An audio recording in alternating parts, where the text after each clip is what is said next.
খুব খারাপ লাগে যখন কোনো বাবা মা তার সন্তানকে নিয়ে আসে এবং তারা জানে না 5-7 বছর ধরে তাদের সন্তান নেশায় আসক্ত।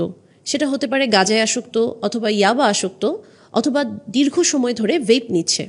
অনেক সময় নেশা আসক্তি থেকে তাদের জটিল মানসিক রোগও হয়ে যেতে পারে।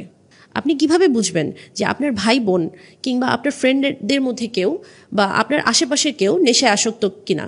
এই 5টি লক্ষণ দেখে বুঝতে পারবেন। 1.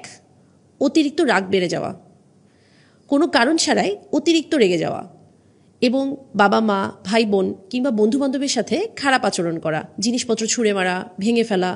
2. নিজের গোপনীয়তার ব্যাপারে অতিরিক্ত সচেতন হয়ে যাওয়া, যেমন নিজের জিনিসপত্র ব্যাপারে অতিরিক্ত সচেতন হওয়া, নিজেকে একটি রুমের ভিতর আবদ্ধ করে ফেলা, পরিবারের সাথে সময় কাটানোর ব্যাপারে অনীহা। 3. অতিরিক্ত টাকা পয়সা নেওয়া, যেমন বাবা মায়ের কাছ থেকে ব্যাগ থেকে না বলে টাকা পয়সা নিয়ে ফেলা এবং আগের থেকে অনেক বেশি বেশি টাকা চাওয়া। 4. ঘুমের সমস্যা, ঘুম অতিরিক্ত বেড়ে যায় অথবা ঘুম কমে যায়, কিংবা ঘুমের রুটিনের কোনো ঠিক ঠিকানা থাকে না। কখন ঘুম থেকে উঠছে, কখন ঘুমাতে যাচ্ছে, এটার কোনো ঠিক ঠিকানা নাই। 5. অতিরিক্ত সন্দেহ করা, অহেতুক ঘরের লোকজনকে বা বন্ধুবান্ধবকে সন্দেহ করা।